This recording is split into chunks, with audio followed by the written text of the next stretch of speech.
everyone. I'm John Evans. Welcome to another episode of One on One. If you watched Avengers Infinity War or Endgame, you've seen Daniel Hargrave in action. You've also seen him if you watched Atomic Blonde or The Hunger Games or one of the dozens of other films and television shows that Daniel has worked on. The UNCW grad is one of the most sought-after stuntmen in the entertainment industry. He's won awards for his work. Daniel was the stunt double for Chris Evans as Captain America in both Infinity War and Endgame, helping to bring that character's amazing abilities to life on the big screen.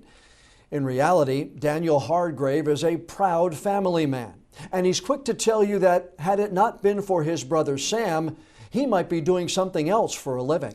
Daniel Hargrave has gone from getting hits as a member of the UNCW baseball team to taking hits as a professional stuntman in some of the biggest movies released in the past 5 or 6 years. Daniel, it is good to have you on the One-on-One with John Evans podcast. Thanks for having me. It's a pleasure. When you were at UNCW and playing baseball, was stunt and coordinating part of the thought process, or was baseball first and foremost in your mind? Baseball was the first and foremost. You know, in the back of my mind, there was thoughts of it because my older brother's been in the business for quite some time, and he was living in LA and he was pursuing the dream. And but you know, baseball was my passion. I wanted to try to take that path, and you know, college was my goal to play through college, and everybody wants to try to play past there. I had the great opportunity to play a couple years in the minor leagues, and then came back and coached. So I wanted to keep with the baseball, and then after a few years, just being on that side of the field wasn't quite what I really first saw my future going. So took a step back from it and sort of looked in the mirror. What do I want to do and what do I want to be, and kind of took the next step. How much did your brother have an impact in your career? I know he kind of got you started on the stunt side, but right. Had he not been in it, would you have given it a try? Probably not, honestly. That was something he was very passionate about. His end goal, which he took the stunt route to get into, ultimately be a director, which he just directed his first feature film. Film has always been sort of his love, his passion. For me, not so much growing up. I didn't really think about the stunt world or being a stunt man was even a way to make a living. And so honestly, without him pioneering the way and kind of bringing me into the world, I don't think I would have chosen this path. But seeing how much joy it brought to him, and just, I guess, the fulfillment, chasing the art of filmmaking, he loves it, and just every aspect of it, it kind of rubbed off on me. And once he sort of brought me into the world and into the business, it became my passion as well. So yeah, I'd say I owe everything to him. I thank him every day, every time I see him, for giving me the chance to get into business and really convincing me, and kind of, now we get to pursue it together. How far is Hurdle Mills, North Carolina from Los Angeles and Atlanta and the big studios that you work in every day? It's a long ways. And if you ask my parents, it's even farther. No, we're about 45 minutes from Raleigh-Durham Airport. So we're in the cut. We're between, South Boston, Virginia. So we're near the Virginia line, near Chapel Hill, Durham, that area. So even going to Wilmington, that was a long ways away. My brother and sister both went to UNC Chapel Hill. So I was the furthest one away, about 3.5 hour drive to Wilmington. My dad made the trip every weekend to see me play, though. But now Los Angeles, they get out there every now and then to see my brother, and my sister lives in Los Angeles now as well. And now that we've got a grandbaby for them, they hop on the plane to Georgia, and it's not too bad, hour flight or hour and a half trip, so not too bad. But yeah, it's a long ways from home for sure. Well, tell me, I'm a little aside here. I'm about ready to become a grandfather for the first time. So my son and his wife are due in October. So give me some grandparent tips. What do you like when grandparents do, and what should grandparents do more of? Well, they give me all their advice, and we take most of it and we run with it. But I always tell them, hey, you had your chance. Let us take our chance, and we'll raise them how we want to raise them. No, but no, they're great. He loves them to death, and just enjoy it. Just enjoy every moment of it. I'm practicing giving the kids candy and then handing them back. I've already got that move down. Does that work? My mom tries that a lot. We're pretty we're pretty strict on diet and what we give him. So when she comes, it's kind of a free for all, and he loves it. We hate it, but it's, that's part of it. We're already starting to buy those little candy chunks that we could hand them underneath the kitchen table and not have to worry about it afterwards. Oh yeah. When you were at UNCW, what did you study and what was a possible career path? I know there was baseball, but what was in your mind that if baseball didn't work, what were you going to do before the stunt world came calling? To be honest, I took it one day at a time. I just studied communication studies, which to me, I always never had an issue writing a research paper or public speaking. I sort of would gear my classes towards that. So as a research side, I enjoyed public speaking and being in front of the crowd. I didn't really have, I'll be honest with you, I took it 1 year at a time. I thought baseball, in reality, I knew I'd probably never make the major leagues, but I wanted to postpone the real world as long as possible. Communications, I thought possibly I'd go back and maybe I was really into the strength and fitness side of it. And I was very good friends with Pat Murphy at the time and Jimmy Mayhew. I really loved those guys and that aspect of the sports side, the strength conditioning and just everything they brought to the table, their mentality. I really loved that, and I contemplated going in and getting a certificate in the strength conditioning to try to stay with the coaching. I did love the coaching. I loved the camaraderie and trying to help guys, because even when I played, I taught quite a bit of lessons. I love teaching with the kids, and it's, to me, the young guys, they still have the passion, they love it, and it's become less of a grind to them. So I probably would have pursued something in either the education field or the coaching field. My mother was an English teacher, and my dad always coached, so I liked that aspect of helping people or some way helping shape the youth guys. So. Did you know you were still the UNCW career record holder for runs scored and total bases? I did not. Yeah, you're still #1 in the record books here at UNCW. I got something. I'm probably up there in strikeouts too. But actually, you're #3 in home runs with 39. #5. This was I looked at this, and you're #5 all time for getting hit by a pitch. So was that like some of your earliest stunt training, maybe? Yeah, I think I was either that or too dumb to get out of the way. If I was in a slump, you got to get on base somehow. That's a freebie from the pitcher. I'll take it. I thought that was interesting. I was like, well, he's been getting hit for the past 10 or 15 years, so yeah. He just started early. Yeah, you don't learn quick, I guess, and you just keep doing it over and over, and it's helped me in this career. Just too dumb to get out of the way. Well, you and I have a couple of things in common. #1, you were drafted by the Philadelphia Phillies in 2008. I grew up as a Phillies fan outside of Philadelphia, so I grew up as a longtime Phillies fan. But you also played for the Williamsport Crosscutters. I did. And my wife grew up in Williamsport, Pennsylvania. What did you remember about there? Oh, man.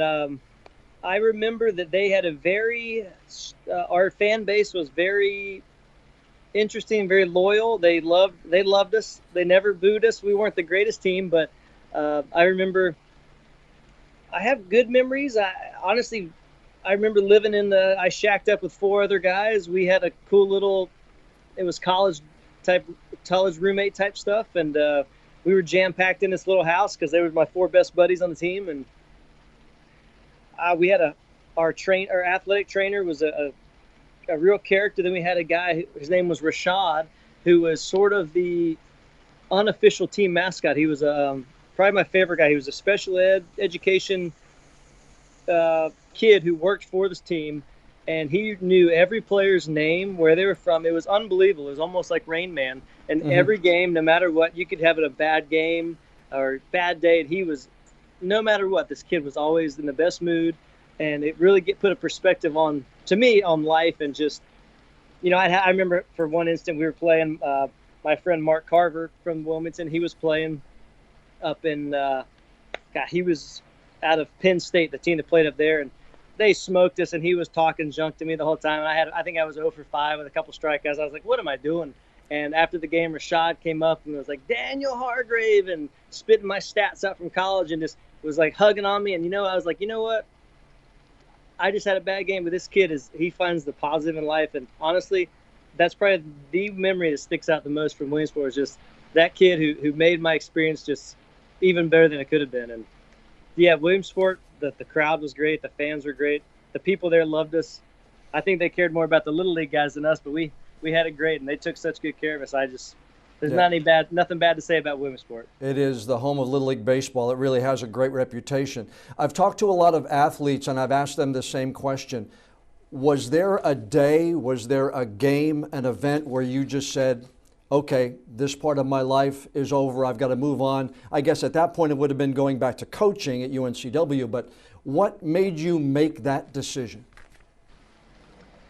They made it for me, honestly. They released me in spring training. But for me, going, I think spring training, like, coming out of college, everybody's like, I'm good, I'm going to make it. I'll never forget, actually, Coach Scaff.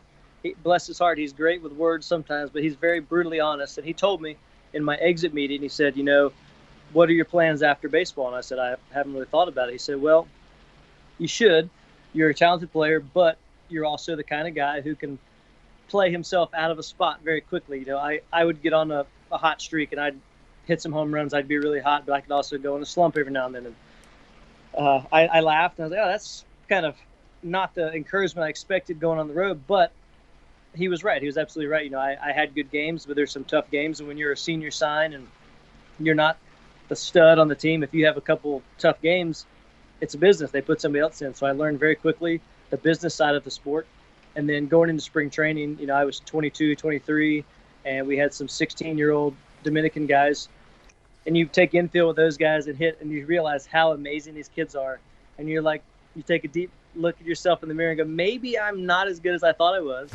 I better either start finding some talent that's maybe not there, dig deeper, or play even harder. And, at that point, I think hustle and playing hard, and, you can try all you want, but it comes down to sheer talent. And I kind of knew deep down. And then spring training, they made it easy. They said, we're going to make a move and release you. And that was it for me. So I took the summer off and didn't know what to do. And then I called the coaches, and they had the volunteer assistant spot open at UNC Wilmington. I said, hey, I'll try it and see what happens.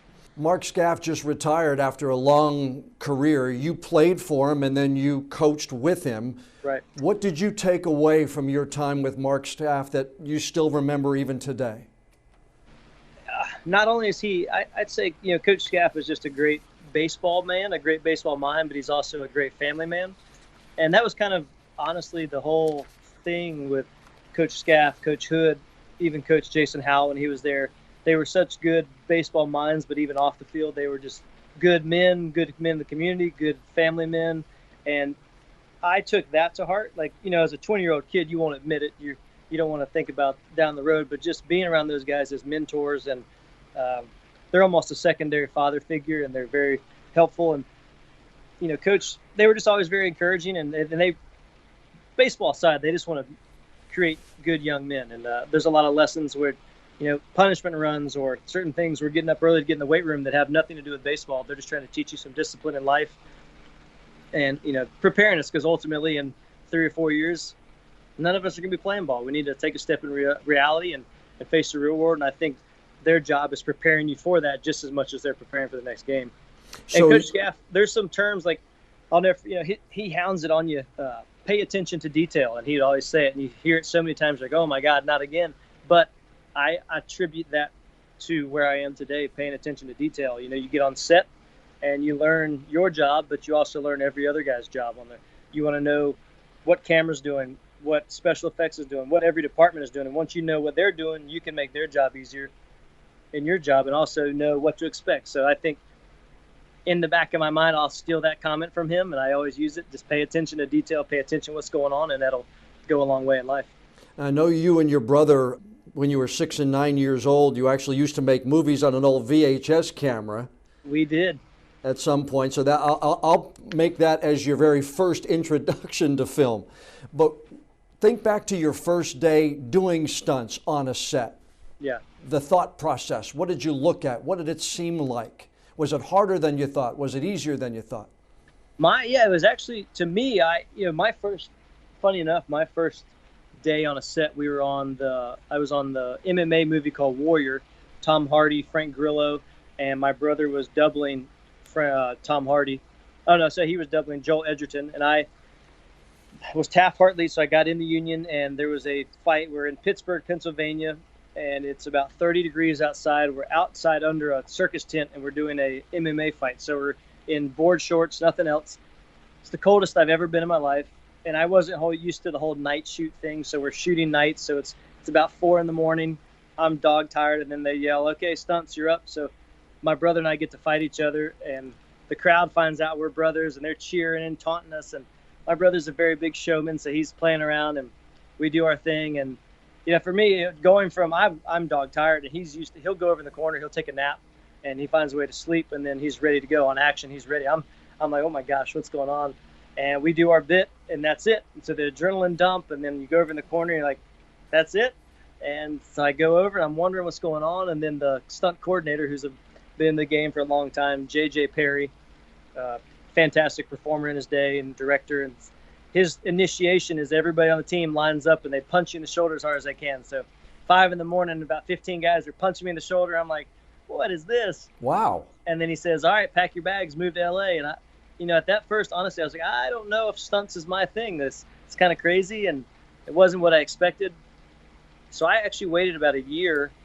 I went and worked with my wife and her family at Performance East in Goldsboro, and before East Carolina Power Sports in Greenville, trying to figure out life. And my brother had another movie, called me up and said, hey, try it one more time, see if you like it. So I came down and worked with him and Georgia on a movie, and it was totally different in my mind. I was prepared for it. I knew what was going on, and I fell in love with it. So it was like a second chance, like a second coming almost. The first time I was still, I'm going to do something in sports, or I'm still going to figure out my own way. Mm-hmm. But he gave me a second chance, and ever since then, I've done it ever since. And now, I guess back to the original question, it's a very big, I still get a little bit, but not as much, but you get that adrenaline rush before you go on camera, and as soon as they roll and yell action, there's a little bit of adrenaline. It's kind of a competitive, just like baseball, so. I went online and I looked at your resume, and I mean, you were on One Tree Hill, TV-wise. One Tree Hill, Criminal Minds, Walking Dead, Hawaii Five-0, and then your film work. Did you get to a point when you said, I've arrived, or when you thought maybe you were accepted? I know early on you have to kind of continue to prove yourself, but was there a specific shoot where you just felt like you're part of this stunt world now and you're accepted for the talents that you have? Yeah, I think I was still pretty green on a lot of those shows, learning and trying. I got a lot of calls because I looked just like my brother, and he was busy all the time. So coordinators knew his name, and he's won about 6 Taurus Awards for hardest hit and best fight. So he's extremely well known in the industry, and he's very tough, and he's one of those guys, you can't kill him, he gets back up. So they expect, when they see the name Hargrave, the same thing. So early on, I got a lot of calls to do some crazy stunts, and I took it. I ran with it, and I proved that I could get back up. And I'd say on the Hunger Games, the part 2 of the 3rd series, I doubled Liam Hemsworth, and I think that was kind of when I realized I could compete basically at this level, just like baseball. I could compete at this level, do everything that's asked, and then some, and sort of make this a good career. And then on the Accountant was really my breakout. Ben Affleck's normal double had hurt his shoulder, and they called me in last minute to do a couple gags and go through some glass, a big high fall, and some driving. And that was really, to me, really blossomed. And the crew, they expect that high mentality or that high performance, and I was able to give it to them. And then somebody actually, I remember going through, Buster Reeves is the guy's name. He's doubled Batman from all the big Batman. He's one of the biggest British stunt guys in the world. He was there, and he and I went through a glass about 2 stories down and landed on a table and smashed through. And it was pretty gnarly, I'm not going to lie. And somebody said, hey, he really Hargraved that. So they kind of coined that phrase Hargrave. It means you attack it, you make a big crash, and you get back up when you're ready to go again. So that was kind of funny. My brother laughed, and I think that's when he's like, okay, kid, you've made it, and you're not, I don't have to hold your hand anymore, Well, if you've got a term named after your last name, you have arrived. Let me tell you that. Nobody says you Evans'd it. I mean, yeah. You talked about the adrenaline rush. Let's just take that stunt you were just talking about. You go through a pane of glass, 2 floors up. Obviously, you're landing on whatever is down there to keep you safe. How much work goes into something like that? I mean, do you look at it from 4 or 5 different ways, and then finally you just say, okay, let's do it? Take me through that, because that's an adrenaline rush that not too many people share. Yeah, for going through glass, especially, there's so many moving parts. One, when you're doing a high fall, you have to have your air awareness, know how to fall, how to land. Hopefully, because I was throwing him through, so there's two people going through. You try to get through the object clear, so you don't land on each other, and be able to spot where you're falling and land safely. Then you have glass, which is tempered glass, which is it's a quarter-inch pane of glass, and there's special effects. They have they call it poppers, basically a small pieces of metal that's on a button it's basically a bullet. As soon as they push the button, it'll crack the glass so that we go through, and because otherwise you just bounce off the glass. So you're trusting the special effects guys with basically your life, because they have to pop it at a perfect time as soon as you touch it to break it. Because if they go too early, it's shards of glass. You're going to get sliced. If it's too late, you're going to bounce off it. You're going to get cut anytime you go through glass. You're going to bleed some. It's just a matter of how much. And then it's the timing. There's all the timing of the coordinator calling it, making sure all the camera guys catch it. They're framed up, and then there's a point where once you've gone through all the safety measures, you hopefully put your trust in this guy. You just have to kind of put your mouthpiece in or whatever you do, or say your prayer and say, all right, let's do it. And you get a little adrenaline rush, but as soon as they do the countdown, 3, 2, 1, go, or 3, 2, 1, action, once they hit that 3, it's like, there's no backing out now. I've got to go. So what about fear?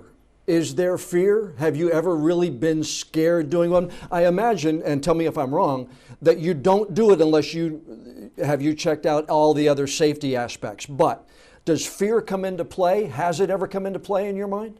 Yeah, I'd say if there's no fear, then you're just plain dumb. Like there's always a outcome that's not favorable to us, our health. But most stunts, I'd say 99% of stunts are extremely well calculated. They're thought through. There's safety measures. There's always, if there's a big stunt, there's an ambulance standing by, there's a medic. There's always precautionary steps to go through. We try to take out the risk as much as possible. And then there's that 1% where obviously there's human error or there's elements that can go wrong. But, most of the time, fear, unless very rarely am I scared of a stunt.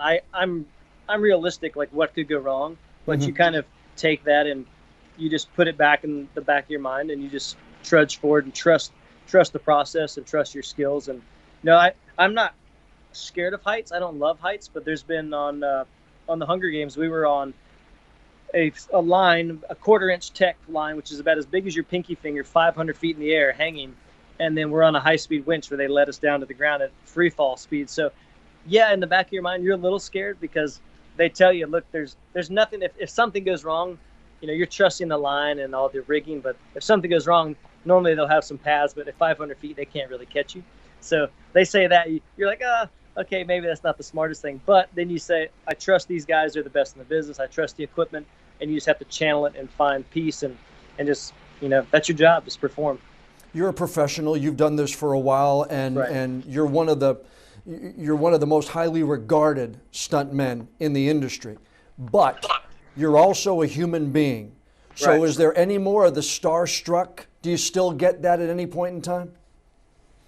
I think after being on set so long and working with people, every now and then there's some directors or some actors where you idolize them as a child. I think Kurt Russell, meeting him because my dad loved him, Tombstone, all the classics. Then you meet him on set. It's cool to shake their hand and they speak to you as they're not treating you like, for us they're in reality they're just people. But then when you see them, they're amazing. But when they see you on set, they don't know you from anybody. They just treat you like anybody else, and it's kind of cool to see that they separate. They're just, I'd say 95% of everybody I've worked with is just extremely down to earth, kind, genuinely good person. There's a few guys who, a lot of it honestly is also what the media makes their persona and what they're allowed to get away with. They're still good people, but when you have people in your face all the time or asking you for autographs, I can see how, I've never had that problem, but it could be somewhat annoying, I'm sure. So, but everybody has a bad day too. You just got to take it.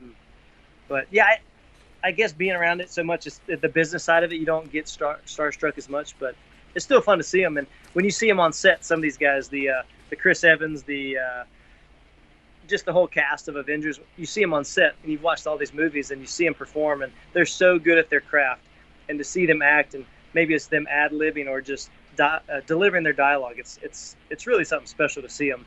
And there's a lot of guys who can do a lot of their own stunts. Safety wise, we're in there, but to see them, I wouldn't call it starstruck, but I guess what's the word I would, it's still not awe, but just respect for them and their craft and seeing how talented they are. Well, when a guy like Chris Evans posts Sam and Daniel Hargrave are legends, that's pretty high praise right there. And that video that I spotted on Twitter that day of you and your brother actually training him in a fight scene, you're helping to perfect and make this movie as realistic as it can be. Right.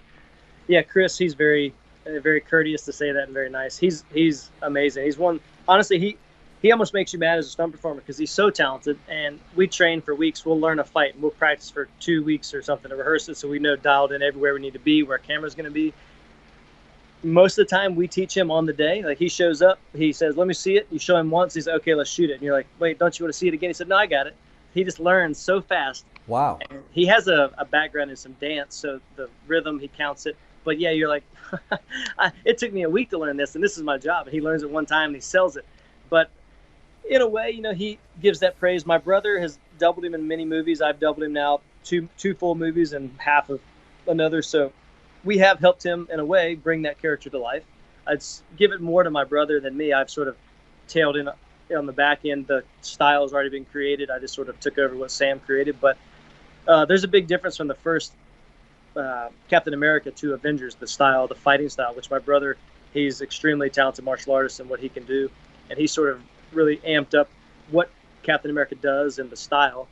And he really, to me, my brother is Captain America. Chris is the acting double, we call it. But Sam is just so talented in what he's done. And so for me, there's a little pressure in the last 2 movies to try to take that over that role and continue it, because you don't want people to say on the last one, oh, this guy's not very good or something. So, I'm extra hours in the morning training or doing stuff. If it's a move that I'm not great at, I'm secretly training it so I'm good when people see me do it. I don't want to show up and not be the best, I saw this piece of video where you were actually running, and I think it was the battle for Infinity War, where you were actually running. Captain America was running ahead of everybody else, but you were actually tethered to a rig. Explain how that all worked.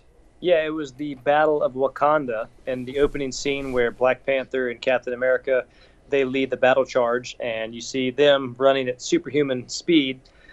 Black Panther and Captain America starts to overtake him, and just knowing that I am not superhuman fast, we decided to concoct a rig, and our rigging stunt riggers, Michael Huggins, Ralph Koch, and Billy Mortz was 3 of the main guys. They sort of came up with this idea, because normally in that situation you would use what's called a magic carpet, which it is on a high-speed winch will pull an actual piece of carpet or a clear piece of Lexan or something, pulling you faster than you can run, and then you just will run on top of that. So it's kind of double speed. And where we were shooting was the old Chattahoochee Horse Equestrian Eventing Center.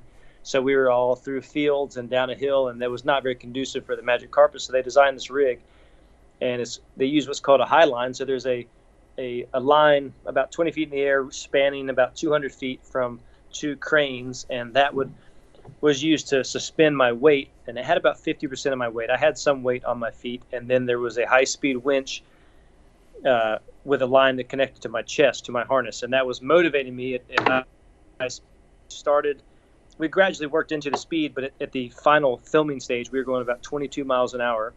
So how difficult was that to keep your balance? I mean, I know it's trying to help you, but it had to be incredibly difficult, number one, to be going that fast, but number 2, to maintain your balance.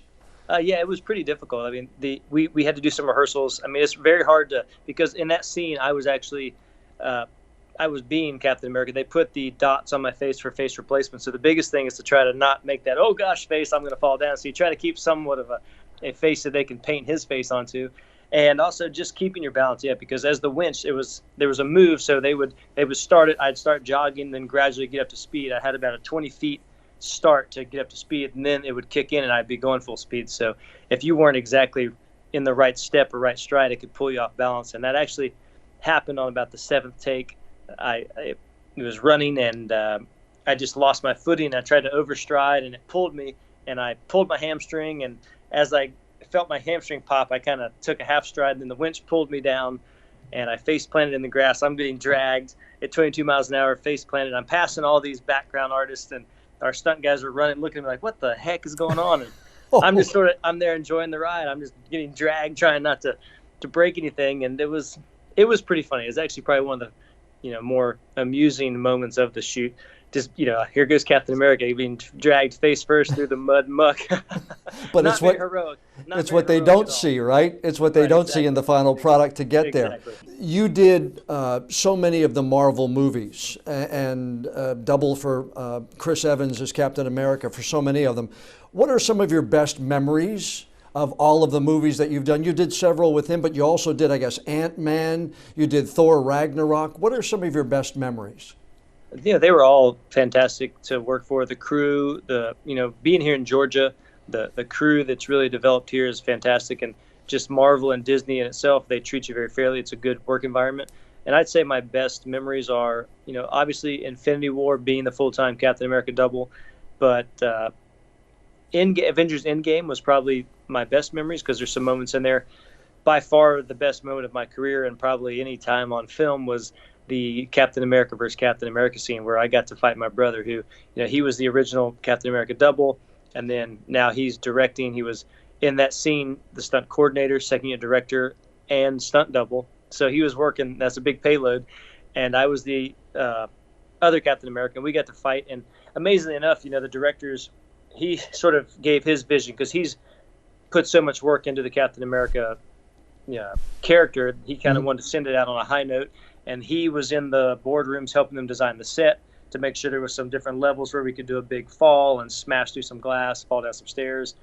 And just getting to fight him, I mean, he's one of the best in the business, and he's my best friend. So getting to fight him on camera, I'll never be able to do that again. And we've never been able to fight each other on camera, believe it or not. So, it kind of was just a surreal moment. And my dad came down. He's there on stage watching his two sons just go at it. And one time I remember he said, "You guys are idiots." Because there's a scene where I'm tackling Sam through the glass. We go out this window and then we're falling downstairs and just watching it happen. He's like, there's my boys just clowning around. And what kind of reaction did you get? Were any of the stars around that day? It was a special time for you. And did Chris know how special it was for you? Did any of the other guys know how special it was? Chris was not there while we were doing some of the stair falls, but he was with us, I'd say, pretty much every other day in the fight. And I think it was kind of a cool moment for everybody because he's worked with my brother on 4 or 5 films now, and I've doubled him for a couple. So being there with the two of us, and he would play one character per day. So first day he was the flashback Captain America, who I was doubling. So he would have to learn all the choreography on that side, and I would be his double, talking to him, teaching him, and we'd fight my brother. And then the next day he would come in, and there'd be a slight makeup change. He would be the new Captain America who traveled back in time. So who my brother was doubling. So he'd be learning from him and fighting me. It was kind of, he's a remarkable just athlete and overall specimen because, he comes in and to learn that choreography in one day and then put it on camera and make it look amazing is something special. But I do think, there was kind of a magical moment there with the three of us dressed up, but we've all been sort of doing it for a while. And it was, usually it's very business-like serious, but we were having a good time, and my brother likes to play some music between takes. And for us, it was just, let's party, let's send this out on a high note. And it was, just a kind of a surreal moment. Your best fight, I know it's special for you, but you won an award with your brother for the fight on Atomic Blonde, I guess, in the stairwell. Yes. So which one's better? Or can you grade them, or do you grade them? I'd say the Atomic Blonde fight is a little more down and dirty, gritty, just 3 folks just going at it. It's do or die, and somebody's got to get out of here. And the Broughton character, Charlize, brought to life was just so brutal, really, and just the killings. And, obviously we had a rated R rating so we could have some blood and show a little more violence. But I think the Captain America fight, we have a very good chance to hopefully bring home another World Taurus Award for Best Fight. I think there's some great choreography, and they actually cut out about 30 seconds of the fight. There's whole other moments, but in that fight, we tried to include some cool choreography, some good moves, some big wrecks going through glass, stairs, just, hopefully get the crowd to go, oh my God, or whoa, get you on the edge of your seat and you see it happening. Like, how do these guys live through it?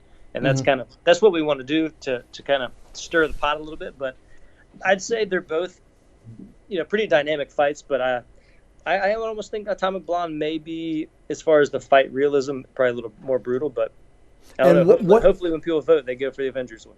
what makes it, when you watched the Atomic Blonde fight, what made it, okay, that's good, I've got it, great take? I'd say, with her character, Charlize did about 99% of it. Her stunt double, Monique Ganderton, did some of the falls down the stairs, but Charlize was so in it every scene and every take, and she was just brutal. But the take where Dave Leitch, who was directing, he just directed Hobbs and Shaw and John Wick as well. But usually he'd move on as if the pure exhaustion between the two stunt guys or her, and just seeing it look real. And there was a few takes where there might be a miss on one punch or something, so we'd go strive for perfection. And there was a couple takes he said, all right, great, we got it. And Charlize would say, no, let's go again, I can do better, which is very rare to see an actor or an actress go in there and want to do more physical activity. But she was fantastic. Do you respect actors who do their own stunts? I do. There's a lot who say they do their own stunts, who do none of it. And there's a lot of guys who actually do a vast majority of the work. But, what it comes down to is, for production, they want their actors to do as much as possible, but it's an insurance thing where if they're getting hurt, if you're not seeing their face, put the stunt double in, or if perhaps the stunt double is more athletic, they can do a certain move better. But it comes down to safety and be able to keep filming, because if the actor gets hurt trying to do something that's not fantastic, then if production shut down for a couple of weeks, then it's not a good financial business decision. Can you watch a movie as a paying customer, or when you see a stunt go on, do you choreograph that in your mind, or can you literally sit back and watch a Bond movie or watch a Star Wars and see it as entertainment without picking every stunt apart? I say the first time I watch a movie, I try to watch it as just a regular viewer and see and be wowed by the performance. And you try not to, because if you pay attention too closely or wonder how they did it, you can get lost and not enjoy the moment. I'd say probably one of my most favorite recent movies was the new, James Bond. They're always good. And then, there's just so many good movies we watched lately. I watched Aquaman the other day. Our friends did all the choreography and the fights for that. So I watched it on the plane to Los Angeles, and you just like, oh my God, it was so enjoyable. And then I actually watched it a second time to go back and watch how they do this. And you try to figure out, for me, it's almost, a learning session. It's like watching game film for any sports. You go back and watch, how did that coordinator design this, or how did that performer perform that stunt? So the first time I try to watch it as just a consumer, and then I go back and I'll watch it and kind of analyze it. And, every now and then you steal a trick or two from their playbook and try to slide it into your choreography. Imitation is the best form of flattery. Exactly. In your business, everything, right? Exactly. Who would you like to work with that you haven't had the chance to yet? I feel like I've worked with so many people in this business already. I don't have anybody specific, to be honest with you. I had a chance to work on the Quentin Tarantino Once Upon a Time in Hollywood. I actually decided it was between that movie and John Wick 3, and I went and worked on John Wick 3 because New York was a little time zone. It made more sense for the family. It would have been great to work for Quentin Tarantino. I've heard great things about him, and that would have been a good opportunity. But I don't really have anybody on my bucket list. I take it as they come, and I live in the moment and enjoy who I'm working with at the time. Yeah. You mentioned good for the family. What's it like being a dad? Did being a dad and Hendrix arriving with you and Candace, did that change your mindset toward jobs you take, or in the back of your mind you're thinking there's a young life who depends on me that wasn't 6, 8, 10 months ago? Yeah. I'd say being a dad. Being a dad's been the best. Besides getting married, and being a dad is probably the best thing that's ever happened to me. And we do try to make all our decisions based around family. I've had many opportunities to go do different shows, but whether if they can't go with me, we try to never be apart more than 2 weeks. You just sometimes that messes up the flow. You kind of want to keep what's going on, keep it going. I had a chance to go work with my brother on his movie he just directed. He went to India and Thailand and a couple other places in Bangladesh, which I wasn't going to go. One, I wouldn't be able to see my kid. I'd have missed his first steps. And, movies come and go, but seeing their first steps or seeing their first words, to me, that's more important. In 30, 40 years, nobody's going to remember what movies I worked on, but my son hopefully will remember if I was there and, involved in his life. So for me, it's changed. It's put things in perspective. So yeah, it's changed a little bit. We still try to work hard and chase the dream and get any jobs we can, but family is always in the foremost part of my thinking. Doesn't Candace do some stunt work as well? Yeah, she does. Yeah, she's doubled quite a few characters. She's worked on quite a few Marvel shows as well. She does a lot of driving, stunt driving, and she's tough, man. I remember last year on MacGyver, I was coordinating, and she was doubling one of the lead actresses, and she was over in the corner. Hendrix was probably, I don't know, 5 months at the time, 6 months, and she was still breastfeeding, or still is breastfeeding. But she was over in the corner in her wig and her outfit, and she's with her breast pump over in the corner pumping, and we're setting up a fight. I have somebody else, standing in. We're designing the fight, setting up camera, and I said, all right, Candace, come on. She puts her pump away, comes in, does a fight, and we slam her through a breakaway table. I mean, it was a pretty nasty fall. She hits. I yell, cut. We got the shot. She goes back, starts pumping, and then it's just, the life of a working mom. It's crazy. But everybody thought they're like, oh, she's crazy. She's tougher than you. So she's made quite a name for herself in the business already. Is it difficult then? I mean, from that aspect, you're working with an actress, but you're worried about your wife. I'd imagine there's got to be a little bit of that in there. Yeah, you kind of have to separate it. I'm not going to put her in a situation where I feel like she's going to be in danger, or if something happens or she can't go home and take care of our son. So, we have the conversation beforehand. This is what's going to happen. This is the job. And, certain, even other stunt coordinators or other shows call, there's always that thought of, make sure safety, or there's always a good chance I get out of this in good health. But, at the same time, when she's there on contract and she's doubling, she's so professional, and it's showtime, I'm not going to take it easy on her just because she's my wife or because that's the mother of my child. You kind of have to go in and perform, and she knows that. So what's next it's kind of great. Yeah, I might actually be a little more tough on her just because she's my wife. What's next for not just you, but I know Sam, you said directed his first film. What's next for him? What's he working on, and what's next for you? Sam, he just directed his first, I think it's pretty amazing, a pretty large budget Netflix show with Chris Hemsworth was the lead actor. Joe Russo from the Russo brothers, who directed Endgame, they wrote it and were part of the producing company. Right now he's in post-production still. He's turned over his first draft of the movie. He's still working on that, and they're hoping for a early 2020 release, possibly, a little bit of theatrical release, but more than likely straight to Netflix. And he's already in meetings, hoping, trying to line up the next show. He's chomping at the bit, ready for the next one. And he's, right now he's hot. He's, the name is hot. He's trying to strike while the iron's hot. Mm-hmm. And for me, I'm currently stunt coordinating and second unit directing on the TV show MacGyver for CBS. And this runs as of now, till the end of November. And there's a chance they get picked up for a few more episodes, which could take us into the spring. But I've been doing some meetings and, bouncing around. I'd love to, hopefully everything works out where when Sam directs his next movie, I'll stunt coordinate and second unit direct for him, because I have not coordinated for him yet while he's the boss. I like working under him, but it'd be fun to kind of work together and keep the family going. But well, there's the Russo brothers, and then who knows, the Hargrave brothers could be the next big name in brothers in movie making. That's right. I mean, this business, stunt business and the film business, there's a lot of nepotism. There's a lot of brothers and families in it, especially in the stunt world. There's a ton of big names, the Jack and Andy Gill, they're legends of it, and the Dashnoff family. There's just a ton of families who dad starts it, the kids start, and then all the brothers. So yeah, I love it. And right now we kind of have the Hargrave family in the business, and ideally that'll be the next show we get together, but it's still early in the planning stage.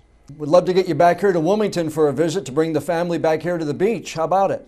Yeah, we'd love to get down there. We haven't been home quite as much as we'd like to. My family's in North Carolina still, and my wife's family, but we try to get down there, a couple times a year. But we'd love to get to Wilmington. We miss it, and hopefully maybe they'll change or talk to who needs to be in charge there. Try to work on this film incentive. I know they have a great infrastructure and the stages there. We'd love to get some shows back there. So. Yeah, we'd love to have you back here. Again, Daniel, I appreciate you taking the time, and it's great that your success has become what it is, and you've made such a name for yourself, and we wish you all the best. Absolutely, man. It's an honor to be on here, and I miss you guys, miss Wilmington, and anything else we can do to help, just let us know. A big thank you to Daniel Hargrave for sparing some of his very valuable time and sitting down for this week's podcast interview. In fact, I need to give him a special shout out. We had some technical snafus during the first night we talked, and he was kind enough to let me call back and complete the interview and talk about some of the other things that I hope you really enjoyed. Now keep an eye out for Daniel's name on the credits of MacGyver as he continues to stunt coordinate and even direct the second unit on that CBS show. And his brother Sam's first feature-length film called DACA, starring Chris Hemsworth, should be released sometime soon on Netflix. Now, before we go, I'd like to ask a favor. Please subscribe to the One-on-One with John Evans podcast on whatever podcast app that you use. And if you would be so kind, leave us a rating or a review. The more of those that we get, the higher we'll be listed on all of the podcast sites. I'm John Evans. Thanks so much for listening to this episode of One-on-One.